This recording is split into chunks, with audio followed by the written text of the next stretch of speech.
নমস্কার শ্রোতা বন্ধুরা, ঋতুধারা মনোরমা সাধু ইউটিউব চ্যানেলে সকলকে স্বাগত জানাই।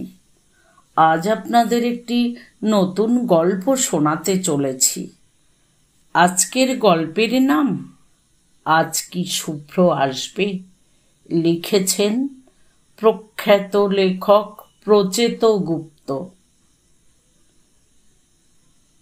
আজ শুভ্র আসবে না, তবু পর্ণার মনে হচ্ছে আজ শুভ্র আসবে, অবশ্যই আসবে।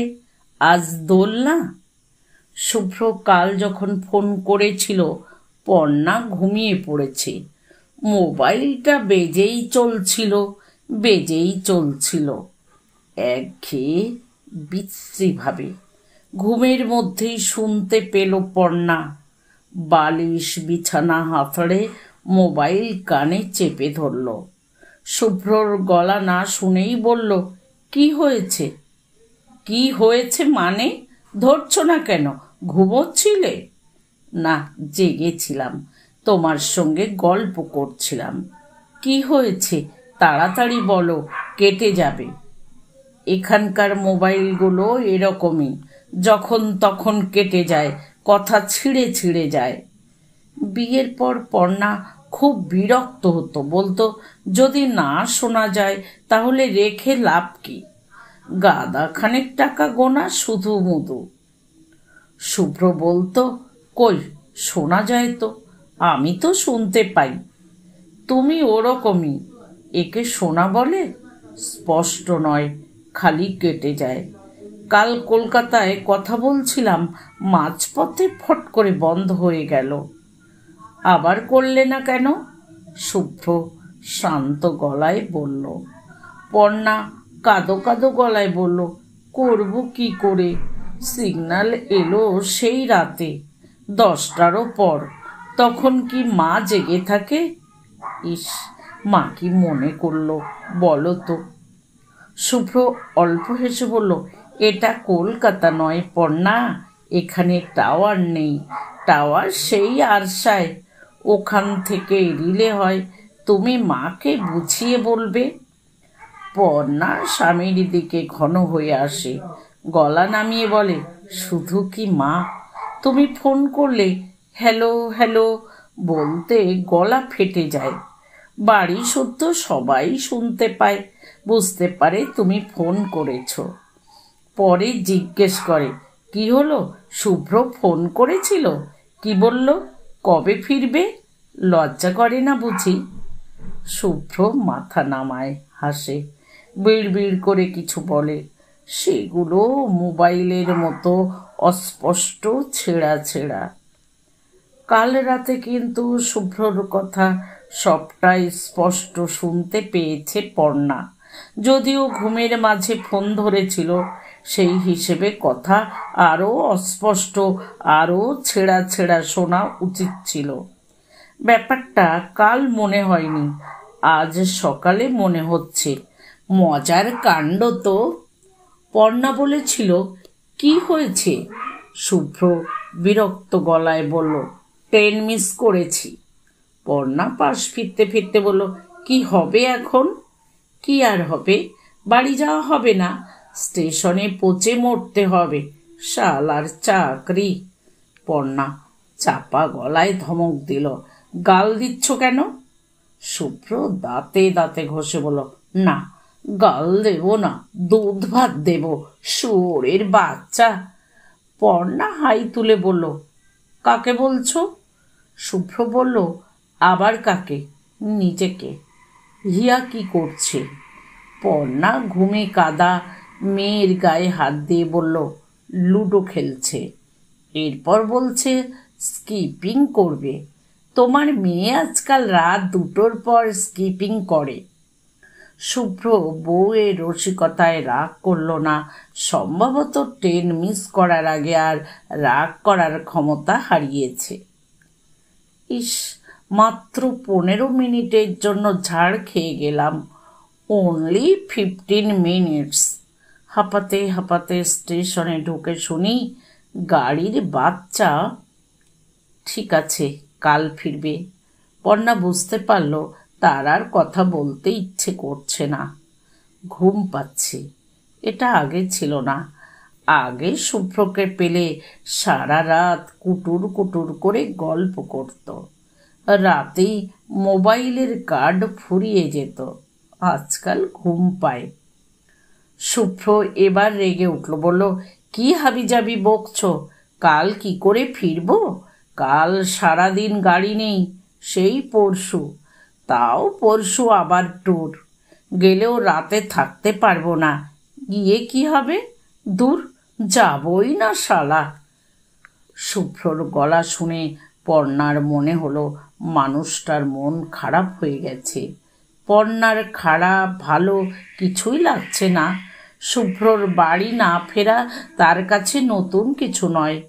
প্রথমে মানতে পারত না, এখন জল ভাত হয়ে গেছে। তাও তো এখন মেয়েটা আছে, এক সময় খুব একা লাগতো। ফিসফিস করে বলল, মন খারাপ করো না, খেয়েছ? হ্যাঁ। পর্ণা আবার হাই তুলল, বলল, কি খেয়েছ? Air, fresh air. এত রাতে রেল স্টেশনে খাবার কোথায় পাবো? লাইনের পাথর চিবিয়ে খেতে পারি, খাবো? এরপরই ফোন কেটে গেল। মোবাইলের আলো কয়েক মুহূর্ত জেগে থেকে ঝুপ করে ডুব দিল অন্ধকারে। কত রাত তখন? 11টা, 12টা, 1টা, নাকি আরও বেশি? ইচ্ছে করলে পর্ণা সময় দেখে নিতে পারত। একবার ভাবল দেখেও নেবে। নিচের রাস্তা দিয়ে একটা রিকশো ঝনঝন আওয়াজ তুলে ছুটল। এখানে এরকমই দিন রাত রিকশোগুলো পড়ি মড়ি করে ছুটছে। দূরে কে যেন ডাকলো, বাবু, বাবু, এই বাবু। একবার, দুবার, তিনবার। বাবুকে? এত রাতে তাকে কে ডাকছে? বাবু কি এখনো বাড়ি ফেরেনি, নাকি বাড়ি থেকে বেরিয়ে আসার জন্য ডাকছে? ঘুমিয়ে পড়ল পর্ণা। তার সময় দেখা হলো না। আজ ভোরে চোখ খুলেই পর্ণার মনে হলো শুভ্র আসবে। কাল রাতে টেলিফোন করে যাই বলুক, আজ সে আসবে, দোল বলেই আসবে। পর্ণা পাশ ফিরল। জানলার ফুটোগুলো দিয়ে আলো ঢুকছে। সেই আলোর দিকে তাকিয়ে পর্ণা এবার হেসে ফেলল, লজ্জাও হলো। দূর, যত সব ছেলে মানুষই। দোল তো কি হয়েছে, সে কি শুভ্রর সঙ্গে রং খেলবে? এ মা, ছি! খাটের একপাশে হিয়া গুটিসুটি মেরে শুয়ে আছে, চাদরটা পায়ের কাছে দলা পাকানো। মেয়েটাকে নিয়ে এই এক সমস্যা। ঘুমের সময় গায়ে কিছুতেই চাপা রাখবে না, সারা রাত টেনে টেনে দিতে হয়। 5 বছর বয়স হতে চলল, এখনো অভ্যেস পাল্টায়নি। কদিন আগেও বেচারি খুব সর্দি কাশিতে ভুগত, মাঝে মাঝেই জ্বর হতো, বুকে সাই সাই আওয়াজ। শুভ্র বাড়িতে থাকতো না, থাকবে কি করে?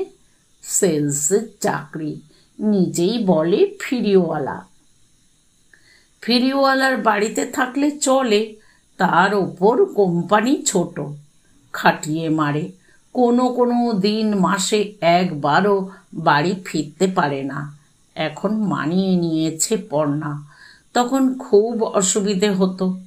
অসুস্থ মেয়েকে কোলে নিয়ে রাত জাগত পর্ণা, ভয় করত, কান্না পেত। অন্ধকার ঘরে বসে কাঁদত। কাঁদতে কাঁদতেই শুনতে পেত পাশের ঘরে মায়া হাসছে। মায়ার বয়স 17, কিন্তু হাসি কিশোরীদের মতো সুন্দর হাসি নয়, খলখল করা বিশ্রী হাসি। শুনলে গায়ে কাটা দেয়। তখনও মেয়েটার অবস্থা এতটা খারাপ হয়নি। এখনকার মতো সারাদিন ঘরে বন্ধ করে রাখতে হতো না। শুধু যেদিন যেদিন বাড়াবাড়ি করত সেদিন তালা পড়ত। শাশুড়ি আসতেন সকালে ঘুম ভাঙার পর, তখন খাটের গায়ে হেলান দিয়ে বসে বসেই ঘুমিয়ে পড়েছে পর্ণা। শাশুড়ি এসে হইচই বাঁধিয়ে দিতেন, বৌমা, মেয়েকে এবার আমার কাছে দাও দেখি, দাও। এসো সোনা, এসো এসো, আমার কোলে এসো। পর্ণা, তুমি বরং গিয়ে চা বসাও। শ্বশুরমশাই আবার ঘুম ভেঙে চা না পেলে বিরাট রাগারাগি করবে। পকেটে ঢুডু, অথচ মেজাজ দেখো, ছাটা মারি তোর মেজাজে। তারপর নাতনিকে কোলে নিয়ে দোলাতে দোলাতে মহিলা বলতেন, আহারে কি কষ্ট রে বাছা আমার, মনা আমার, আমার পুনু পুনু, আমারে মনু মনু। কাস্তে কাস্তে মলো বেচারি। নিশ্চয় মামা বাড়ির ধাত পেয়েছে। হ্যাঁ গো বৌমা, তোমার বংশে কেউ হাঁপের রোগী আছে? তোমার বাপ কাকার সর্দি কাশি কেমন? পর্ণা খাট থেকে নামতে নামতে বলতো, বাপ কাকার সর্দি কাশি ভালো মা, একতলায় কাশলে 3 তলা পর্যন্ত শোনা যায়। গলায় জোর আছে, তবে আমাদের বাড়িটা আরও ভালো। ড্যাম্প ধরা নয়, রোদ ঢোকে, সাউথ ফেসিং, পূবটা ফাঁকা। শাশুড়ি চিবিয়ে চিবিয়ে বলেন, কি করব বাপু, রোদ তো টেনে হিঁচড়ে ঢোকাতে পারবো না। তোমার শ্বশুর মশাই সারা জীবন সামান্য চাকরি করেছেন, যেটুকু পেরেছেন এই ধ্যাড়ধেড়ে গোবিন্দপুরে মাথা গোজার ঠাঁই করেছেন। তোমার কলকাতার অট্টালিকার সঙ্গে এ জিনিসের তুলনা করলে চলবে কেন বাছা? তাছাড়া কি? পর্ণা মুখ ঘুরিয়ে জিজ্ঞেস করে। নিজের কথার মধ্যেই সে জোর খোঁজে। নাতনির পিঠে হাত বুলিয়ে শাশুড়ি আর চোখে পুত্রবধূর দিকে তাকান, মুখ ঘুরিয়ে বলেন, তাছাড়া তোমায় তো জোর করে স্যাঁতসেঁতে বাড়িতে এনে তোলা হয়নি বৌমা, তুমি নিজেই এসেছ। নাকি বিয়ের আগে তোমায় ঘর বাড়ির কথা কিছু বলেনি শুভ্র? লুকিয়েছিল? ভুরু তুলে চুপ করেন মহিলা। থমকে দাঁড়ায় পর্ণা। না, শুভ্র তাকে কিছুই লুকোয়নি। ঘরবাড়ি, অসুস্থ শ্বশুরমশাই, পাগল ননদ সবই বলেছিল তুমি পারবে না পর্ণা, দেখবে কিছু দিনের মধ্যেই তুমি হাঁপিয়ে উঠেছ। শুধু মনে হবে কলকাতায় পালিয়ে আসি, তখন কিন্তু আমার কিছুই করার থাকবে না। যা রোজগার করি তাতে 2টো সংসার অসম্ভব। তুমি পারবে না পর্ণা, জীবনটা গল্প উপন্যাস নয়। পর্ণা কয়েক মুহূর্ত চুপ করে থাকে, তারপর অল্প হেসে বলেছিল, জীবনটা গল্প উপন্যাসের থেকেও ভালো। আমি জানি আমি পারবো না, তবু আমি যাব। ও মা, দেখো দেখো, পাঁচিলের মাথাটা দেখো কেমন লাল হয়ে গেছে। ইস, কি সুন্দর! কলকাতার রাস্তায় পলাশ পড়ে জানতাম না তো। এই, হাত বাড়িয়ে কটায় এনে দাও না বাবা, দাও না প্লিজ। এই লম্বু। শুভ্র সরে গিয়ে বলেছিল, পারবো না। পর্ণা খিলখিল করে হেসে বলল, ঠিক আছে, তোমায় পারতে হবে না। আমি আঁচল বেঁধে পাঁচিলে উঠছি, এই দেখো। শাশুড়ি বোধহয় পর্ণার মন বুঝলেন, ঠোঁটে হেসে বললেন, এখন আর আফসোস করে লাভ কি? তবু দেখো, তোমার বর ফিরলে বলে দেখো, সে যদি তোমার জন্য রোদের কিছু ব্যবস্থা করতে পারে। শুধু রোদ নয়, রোদের সঙ্গে বৃষ্টিরও ব্যবস্থা করল শুভ্র। ধার দেনা করে ছাদের ঘরটা সারিয়ে সুরিয়ে নিল। প্লাস্টার, একটা নতুন দরজা, হোয়াইট ওয়াশ, ছোট আর সাদা মাটা হলেও পর্ণা নিজের একটা ঘর পেল।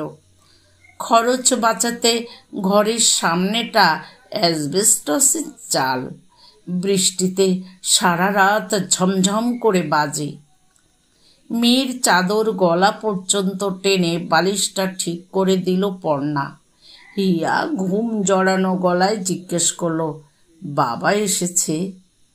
পর্ণা এক মুহূর্ত চুপ করে রইল, তারপর বলল, এখনো আসেনি, তবে এসে পড়বে। তুমি আরেকটু ঘুমিয়ে নাও। হিয়া চোখ বুজেই বলল, তুমি বাবাকে রং আনতে বলেছ? পর্ণা নিচু গলায় বলল, বলেছি। আর পিচকিরি? পিচকিরি বলনি? হ্যাঁ, তাও বলেছি। কিরকম পিচকিরি?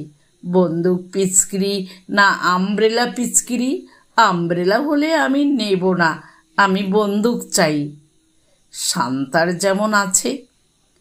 পর্ণা একটা চাপা নিঃশ্বাস ফেলে বলল, মনে হচ্ছে তোমার বাবা বন্দুক পিচকিরি আনবে।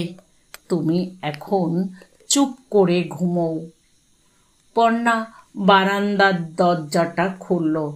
দোতলার এই বারান্দাটা আসলে বারান্দা নয়, ন্যাড়া ছাদের একটুখানি পাঁচিল দিয়ে ঘেরা। ছাদের ফালি ঘরটার সঙ্গে শুভ্র এটাও বানিয়েছিল। দেয়ালে প্লাস্টার নেই, ইটগুলো দাঁত বের করে আছে। সেই ইট ঢাকতে পর্ণা একবার দুটো টব এনে রাখল, জুই গাছের টব। বিকেল হলে জল দিত, শখ করে বারান্দার নাম দিল জুই বারান্দা। ফুল হওয়ার আগেই গাছ দুটো মরে গেল, তবে নামটা রয়ে গেছে। জুই বারান্দায় এসে দাঁড়ালো পর্ণা। বাতাসে একটা ভেজা ভেজা ভাব। ফাল্গুনে এরকম হয়। কোনো কোনো দিন সকালটা কুয়াশা মাখা স্যাঁতসেঁতে লাগে। পাতলা শিরশিরে হাওয়া দেয়, মনে হয় বৃষ্টি হবে। বৃষ্টি হয় না, বরং বেলা বাড়লে চড়চড়ে রোদ ওঠে। আজও কি রোদ উঠবে? কোনো কারণ নেই, তবু কেন জানি পর্ণার মনে হলো দোলের দিন কড়া রোদ ভালো নয়। মেয়ে বেলা করে উঠলে সুবিধে, অনেকগুলো কাজ সেরে ফেলা যায়। চা জলখাবার করে শ্বশুর শাশুড়িকে দিয়ে রান্নার গোছ গাছ সেরে ভাতটা পর্যন্ত চাপানো হয়ে যায়। সব থেকে বড় কাজ হলো মায়ার কাজ। তাকে স্নান করানো, ঘর পরিষ্কার করে খেতে দেওয়া। 17 বছর বয়সের পাগল মেয়েকে স্নান খাওয়া করানো সহজ কথা নয়, অনেকটা সময় লাগে। এটা রুটিনে ছিল না পর্ণার। মাস কয়েক হলো ঢুকেছে। রোগা ঝিরঝিরে মেয়েটাকে দেখভালের জন্য এক দশাসই আদিবাসী মহিলার ব্যবস্থা ছিল। শুভ্রই করেছিল। সকালে আসতো, যেত একেবারে রাতে রোগীকে খাইয়ে। মহিলা এমনি খারাপ ছিল না, তবে আড়ালে মায়াকে মারধর করত। পর্ণা কথাটা বলেছিল শুভ্রকে। পাগল সামলাতে অমন একটু আধটু করতে হয় পর্ণা, তা বলে অত বড় মেয়ের গায়ে হাত তুলবে? আহ পর্ণা, এখানে বড় ছোটর কিছু নেই, ওরা ছেলে মানুষের মতোই। পাগলা গারদে দিলে তো আরও খারাপ হবে। পর্ণা নিচু গলায় বলে, না না, এটা ঠিক নয়, তুমি বারণ করে দেবে। শুভ্র এবার রেগে যায়, হাত জোড় করে বলে, দোহাই পর্ণা, আর ঝামেলা পাকিও না। ওপরে ঘর করা নিয়ে তো দেখলে কি হলো? বাবা এখনো ঠিক মতো কথা বলে না। এখন যদি ওই লোক চলে যায়, মায়াকে কে দেখবে বলো? তুমি না আমি চাকরি ছেড়ে বসে থাকবো? পর্ণা ছাদ থেকে তুলে আনা শাড়ি ভাঁজ করতে করতে বলে, ঘরটা ভেঙে দিও না হয়। সেই মহিলা কাজ ছেড়ে দিয়েছে। এমনি ছাড়েনি, মায়া তার গালে কামড় দিয়েছিল। অল্প কামড় নয়, জোর কামড়। মুখ একেবারে রক্তে ভেসে গিয়েছিল। ওই হাড় বের করা মেয়ে দাঁতে অত জোর পেল কি করে? পরদিন জানতে পেরেছিল অপমানের জোর। সেই অপমান মায়া নিজেই জামা খুলে দেখিয়েছিল। পর্ণা অবাক হয়ে গেল। পাগলেরও অপমান! সেই থেকে পর্ণা ননদের দায়িত্ব নিয়েছে। অন্তত শুভ্র যতদিন না পর্যন্ত একটা ভালো অ্যাসাইলামের ব্যবস্থা করে, মনে হয় না খুব তাড়াতাড়ি সে ব্যবস্থা করতে পারবে। যে দু একটা খোঁজ পাওয়া গেছে তাদের খরচ অনেক, বাকিরা শিকলে বেঁধে রাখে। আলো বাড়ছে, কুয়াশা কুয়াশা ভাবটা কেটে স্পষ্ট হচ্ছে চারপাশ। এদিকে গাছপালা অনেক। বাড়ির সামনেই দুটো বকুল গাছ। চট করে এমন হয় না। ঘন ডালপালা নিয়ে বুক চিতিয়ে দাঁড়িয়ে আছে। ফুল শুরু হয়েছে, কিছুদিনের মধ্যেই নিচটাও সাদা হয়ে যাবে। মনে হবে গাছ তার তলায় চাদর বিছিয়েছে। পর্ণা কখনো ফুল মারিয়ে যায় না। এখানে আসার পর 2 বছর গাছপালা নিয়ে খুব লাফালাফি করেছিল। একটা খাতাই বানিয়ে ফেলল, ফুল পাতার খাতা। সিজন ধরে ধরে সেখানে গাছের পাতা আর ফুলের পাপড়ি থাকত। একবার সেই খাতা কলকাতায় নিয়ে গেল পর্ণা। মা দেখে গম্ভীর হয়ে গেল। তোর বাবাকে দেখিয়েছিস? পর্ণা হেসে বলল, এখনো দেখাইনি, তবে ঠিক করেছি আজ ডিনারের পর দেখাবো। আগে নিজের হাতে কফি বানাবো, তারপর জমিয়ে বসে কফি খেতে খেতে দেখাবো। থাক, দেখাতে হবে না। পর্ণা অবাক হয়, খাতার পাতা উল্টে বলে, সে কি? কেন মা, তুমি বর্ষা আর বসন্তের সিরিজটা দেখলে? এই দেখো, শিমুল, পারুল, এই যে পলাশ, বকুল দেখেছ? কলকাতায় ইচ্ছে করলেও এই কালেকশন তুমি করতে পারবে না। বলো, পারবে? আচ্ছা বলো তো মা, এটা কোন পাতা? এটা আমাদের বাড়ির গাছ। ঠিক বাড়ির নয়, তবে বাড়ির মতোই, গেটের পাশেই আছে। পারলে না তো? জানতাম পারবে না। দেখব বাপি পারে কিনা। বাপিকে যখন দেখাবো। মা কঠিন গলায় বলল, না, দেখাবে না। কেন? মা এবার রেগে যায়। সোফা ছেড়ে উঠে দাঁড়িয়ে বলেছিল, পর্ণা, আমরা জানি এই বিয়ে করে তুমি কতটা জলে পড়েছ। ফুল পাতা দিয়ে তা ঢাকার চেষ্টা করো না। ফেরার পথে ট্রেনেই খাতাটা ফেলে দিয়েছিল পর্ণা।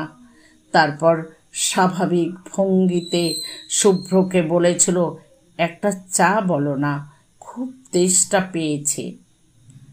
মায়ার কাজ শেষ করে একেবারে স্নান করে এসে তবে মেয়েকে তোলে পর্ণা। আর তো কটা দিন, এরপর স্কুল শুরু হলে সব রুটিন পাল্টে যাবে। কলকাতায় থাকলে এখনই হয়ে যেত। আজকাল 3 বছর থেকেই ছেলে মেয়েরা ব্যাগ নিয়ে স্কুলে যাচ্ছে। এই পাড়াগা শহরে কোনো নার্সারি স্কুল নেই, বড় স্কুলও তেমন নেই। ট্রেনে করে সেই আরশা পর্যন্ত যেতে হবে, ঘন্টা খানেকের মামলা। সব মিলিয়ে হয়তো আরও বেশি। শুভ্রকে কথাটা বলেছিল পর্ণা। হিয়া অতটা ট্রেন জার্নি পারবে তো? শুভ্র অবাক গলায় বলল, কেন পারবে না? কেন? আমরা সবাই পেরেছি, ও কেন পারবে না? তোমাদের সময় আর ওদের সময় এক নয়। শুভ্র শান্ত গলায় বলল, ওদের সময় কীরকম পর্ণা? হেলিকপ্টার চড়বার সময়? পর্ণা মুখ ঘুরিয়ে বলল, এরকম করে বলছো কেন? শুভ্র ভুরু কুঁচকে কয়েক মুহূর্ত থমকে থাকলো। তারপর চাপা গলায় হিসিয়ে বলল, কিরকম করে বলছি? দেখো পর্ণা, তুমি যেমন চাইছো তেমন হবে না। আমার পক্ষে 2 সংসার মেনটেন করা ইম্পসিবল। এ কথা আমি তোমাকে বিয়ের আগেই বলেছিলাম। সেদিন তুমি শোনোনি, আজ বলছি। তুমি যদি চাও বাপের বাড়িতে নিয়ে গিয়ে মেয়েকে পড়াতে পারো, সেটা সবার পক্ষেই মঙ্গল হবে। আশা করি আজ তুমি আমার কথা শুনবে। সেদিন এই বারান্দায় অনেক রাত পর্যন্ত দাঁড়িয়েছিল পর্ণা। কাঁদছিল কি কে জানে, হয়তো কাঁদছিল, হয়তো কাঁদছিল না, মনে নেই। তবে মনে আছে ছাদ জুড়ে অনেকটা জ্যোৎস্না ছিল, আর বাতাসে ছিল একটা চাপা গন্ধ। চাপা অথচ মিষ্টি বকুল গাছের গন্ধ। ফুল দেওয়ার আগে কোনো কোনো বকুল গাছ লুকিয়ে লুকিয়ে এই গন্ধ ছাড়ে। বেলা পর্যন্ত বিছানায় থাকতে পর্ণারও ভালো লাগে। বিয়ের আগে তো 10টাতেও খাটে গড়িয়েছে, ঘুম ভাঙলেও ওঠেনি, মটকা মেরে পড়ে থেকেছে। বিয়ের পর গড়ানো যায় না, তাও মাঝে মাঝে দৌড় দিয়ে পড়ে থাকে। শাশুড়ি ছাদে হাঁটেন, সিঁড়িতে ওঠেন নামেন, পায়ের আওয়াজ করেন দুমদুম, আর চাপা গলায় গজগজ করতে থাকেন, করতেই থাকেন। এ কেমন অলক্ষণে কাণ্ড গো! ছি ছি, শ্বশুর বাড়িতে এত বেলা পর্যন্ত বিছানায়, লজ্জা সরম নেই নাকি গো? তাও যদি বুঝতুম বর রাতে ছিল, লোকে কি ভাববে গো? হ্যাঁ, কি ভাববে? শুভ্রকে নালিশ করলে বলে, এসব ছোটোখাটো জিনিস নিয়ে বিরক্ত করো না পর্ণা, প্লিজ। মাস শেষ হতে চলল, এখনো টার্গেট হয়নি। কি দরকার বাপু তোমার অত বেলা পর্যন্ত নাক ডেকে ঘুমোনোর? বারান্দার দরজা দিয়ে ঘরে উকি দিল পর্ণা। মেয়েটা হাত পা ছড়িয়ে ঘুমোচ্ছে। পর্ণা থমকে দাঁড়ালো। ঘুমোলে মেয়েটাকে বড় সুন্দর দেখায়। ঠোঁট দুটো অল্প অল্প কাঁপে, ঠিক শুভ্রর মতো। আহারে, কত আশা বেচারির! বাবা পিচকিরি এনে দেবে, রং এনে দেবে, দোল খেলবে। পাশের বাড়ির শিবুটাকে দিয়ে একটু পরেই একটা পিচকিরি আনিয়ে নিতে হবে। আর আবির, আবির গুলেই খেলবে। এখানকার রং ভালো না, গায়ে র্যাশ হয়। সিঁড়ি দিয়ে নামতে নামতে পর্ণা নিজের বাঁ হাতের কোড়ে আঙুলে কামড় দিল। 3বার কামড়। মেয়েকে সুন্দর দেখলে মাকে 3বার কামড় দিতে হয়, নইলে নজর লাগে। সিঁড়ির শেষে শাশুড়ির সঙ্গে দেখা, মুখ থমথমে। তিনি রান্নাঘরের দিকে যাচ্ছেন। নিশ্চয় কিছু ঘটেছে। কি হয়েছে মা? শাশুড়ি গনগনে গলায় বললেন, জানি না, তুমি মায়ার কাছে আজ যাবে না। ছি ছি, একটা বছরকার দিনে। পর্ণা উদ্বিগ্ন গলায় বলে, কেন, কি করছে মায়া? নিজে গিয়ে দেখো একবার কি করছে। থুতু দিচ্ছে, নতুন পাগলামি। আমি ঘরের সামনে দিয়ে যাচ্ছিলাম, জানলা দিয়ে থুথু করে একগাদা। ইস মাগো, আমি তেড়ে গেলাম তখন আবার দিল। আজ নোড়া দিয়ে হারামজাদির সব কটা দাঁত যদি না ফেলেছি, দেখব ফোকলা দাঁতে তখন কত থুতু দেয়। তুমি সরো বৌমা, সরো দেখি, আমি রান্নাঘর থেকে নোড়াটা নিয়ে আসি। পর্ণা শান্ত গলায় বলে, দাঁড়ান মা, আমি দেখছি, আপনি শান্ত হন। এগিয়ে যায় পর্ণা। বারান্দা পেরিয়ে মায়ার ঘরের সামনে এসে দাঁড়ায়। বন্ধ জানলায় মেয়েটা দাঁড়িয়ে আছে। পর্ণাকে দেখে হাসে, পর্ণাও হাসে। মায়া, ভালো আছো? হ্যাঁ বৌদি, ভালো আছি। তুমি কেমন আছো? আমি ভালো আছি। পর্ণা এগিয়ে এলো। সে প্রতিদিনই আগে কথা বলে মেয়েটার মনের অবস্থা বুঝে নেয়, তারপর দরজা খোলে। পর্ণা নিচু গলায় বলল, যা শুনলাম সেটা কি সত্যি? তুমি কি? মায়া কথার মাঝখানেই বলে, হ্যাঁ সত্যি, সত্যি সত্যি সত্যি, 3 সত্যি। এবার তোমাকেও দেব, সবাইকে দেব। পর্ণা মুখ সরানোর সময় পায় না।